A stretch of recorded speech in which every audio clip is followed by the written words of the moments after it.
Hello there, my name is MooingCat and welcome back to another video on the Guild Expedition. This time we are talking about the updates to level 1, 2, 3 and 4.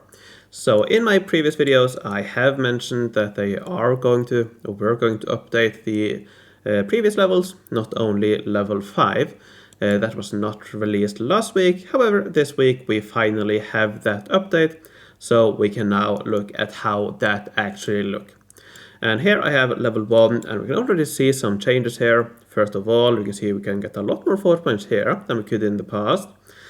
Still get units, and here we see some fragments of a new selection kit.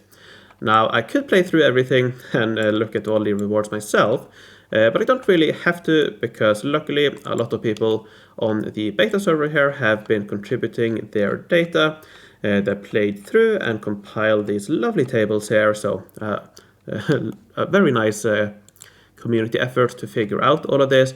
So based on this, we are able to look at kind of an overview of the changes and give some thoughts based on that. So I will not be playing, but I have prepared this spreadsheet here where I can go through the main differences or main changes in the rewards you can get.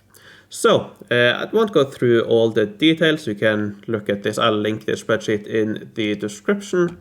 But basically what I have here is a selection of different rewards, the ones that I think are the main ones.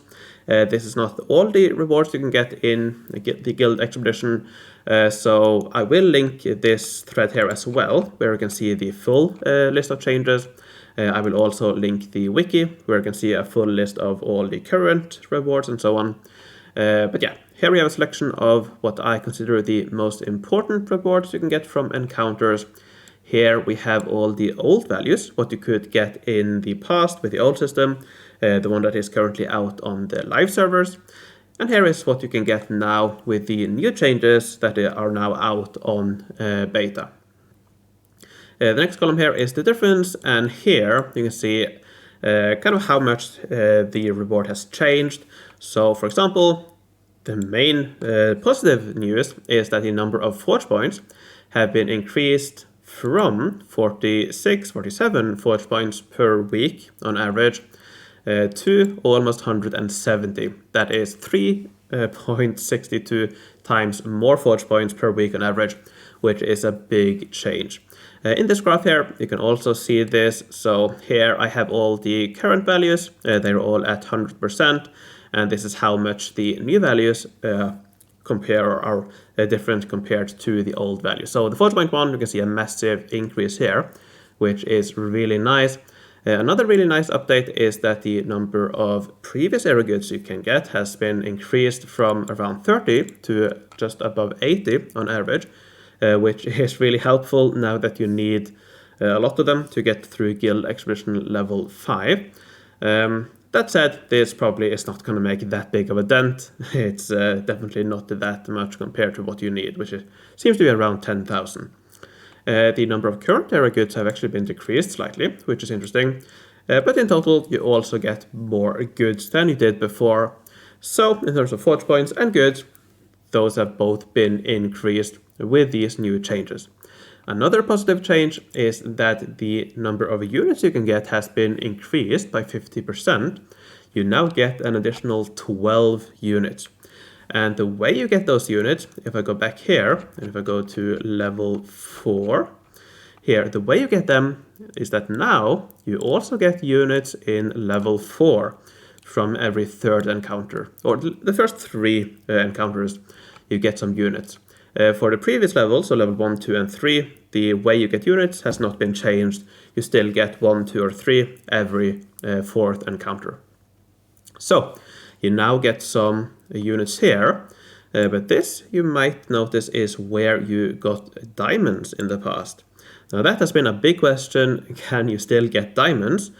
You can. You now get diamonds in Guild Expedition level 4 for each of the big encounters. So the first, second, and third big encounter in Guild Expedition level 4 now has a 30% chance of giving 90 diamonds.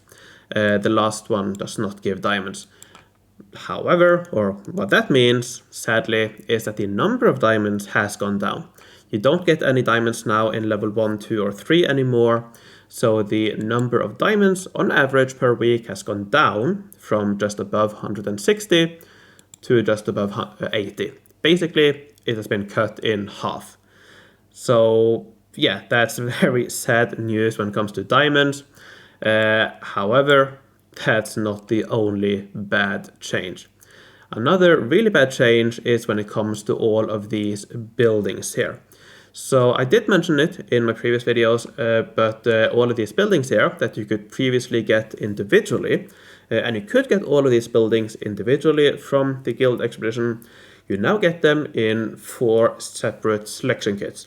So you have a level 1 selection kit, which gives an option between Gate of the Sun God or Face of the Ancient, or the upgrade kits for those.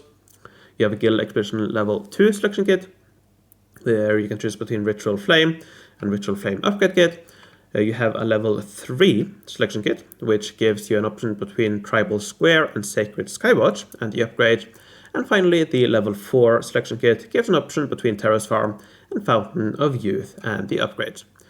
So, the way you get this now is, as you can see here, from fragments. Now in total you get 90 fragments of each. If you play through all the levels, you get 90 of each. However, with the current balancing, you need 180 fragments to get a level 1 kit. You need 360 fragments to get a level 2 and level 3 kit, and 720 to get a level 4 selection kit. So that means you need 2 weeks for level 1, you need 4 weeks for level 2 and 3, and 8 weeks for 1 level 4 selection kit, which is quite insane. Now, what I've done here in the table, of course you couldn't get these kits in the past, but what I've done is that I have aggregated all of the individual rewards you could get and combined those into these values here for what you could get in the past. So in the past, you could get around 1 of these each week. You could get around half a Ritual Flame each week or upgrade, around 1 of these, and just above 1 of these. Now, however, that has been lowered significantly. The level 1 buildings here, they have been cut in half, roughly speaking. Same for Ritual Flames. The level 3 buildings here, 4 times as many, and Guild Expedition level 4, so Terrace Arms and Fountain of Youth, you basically have to wait 10 times longer before you get them. I don't think this is good enough. I don't think this is, it isn't good enough. So I expect this to change, but I did want to make this video to kind of visualize why the changes, when you consider everything, I think the changes here are overwhelmingly negative. You can see the feedback on the beta is overwhelmingly negative. The additional forge points and goods are nice, and the units as well are nice, but they definitely do not make up for the lost diamonds and the lost buildings. And I don't think, if you compare it to what you get in the past, this seems like a very big update. But you're not really talking about that many forge points. I did check real quick, and the number of forge points and goods you can get now are roughly equal to, or for forge points, that's roughly equal to 14 fights per day in Guild Battlegrounds. So it's not nothing. It is a decent amount of forge points, but it's still not that much. And for goods, it's equal to around, I think it was 21, 22 fights per day. So it's not nothing. It is good. It is a nice update, but I don't think it's that big of an update.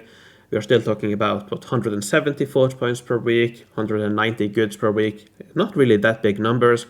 And when you compare that to the amount of diamonds you lose per week, relatively, you lose 80 diamonds compared to the old values, and you lose a lot of buildings compared to the old rewards. So overall, I think these changes are, very negative, and I do expect them to change. So I'm not that. I've seen a lot of negative feedback in the feedback thread, deservedly so. But I would wait a little bit before getting out the pitchforks. I expect there to be some balance changes, so hopefully some of these are addressed. I think specifically what I would like to see, and we haven't seen any updates for Guild Expression level 5 this time. That stays the same. I think what I would like to see is to add some diamonds there as well. I think it would be nice if the last encounter, for example, gave 100, even 200 diamonds, a decent amount of diamonds. It would be a very nice incentive to complete Guild Expression level 5. So one change I would make is to add diamonds to either all the big encounters in Guild Expression level 5 or perhaps only in the last one. I think that could be interesting. And of course, the other big change I would make is to either increase the number of fragments you get for these selection kits, or alternatively, you could lower the amounts you need to get them. Because, well, I think there should definitely be the same number of rewards. Yeah, I think so. You do get some benefit or some convenience of them being selection kits, so you can choose which one you want. But I don't think the amount of buildings you got in the past was anything too extreme. So I definitely think I don't think it's that big of a deal if you get the same number of buildings now, but with the added benefit of being able to select. I think that's a nice buff, nice increase in value. But I think that's warranted. It's been ages since Guild Expression was released. We have a lot better stuff now, so I think some natural inflation and some increased rewards are, they are in order. I think that would be good. So I don't really think I need to talk too much more about it. Again, as mentioned, there is a lot of feedback here on the beta forum, mainly negative. So yeah, you can join that if you want to. But yeah, I don't really think I have too much more to say. To sum it up, right now, it's not good enough. It's a negative change. I do expect there to be balancing changes, and I'm looking forward to see them, because in its current state, it's definitely not good enough in my opinion. All right, before I end, let me thank my Patreons for their support. I would like to thank Homstar, Lorden, Tukunobin, Kim Cayley, Rolf the 8th, PQ the Goat, Dan Simonad, Chanti, Merrick B, Hugo Kant von Count, Drew the Generous, Susan Weiss, Rocco, Merton Emrys, Spike from No Remorse, Flowers the Avenger, Ashborn, Henrik Dari Klerberg, Mattia, Obsid the Obsessed, Raf, Odaril, Mike, Wolfboy, Atomic, Ruth, Flavius Belisarius, Karen, and Dennis. Thanks a lot for your support. Thanks for watching. Take care, and I will see you in a couple of days for my anniversary event guides. Stay tuned.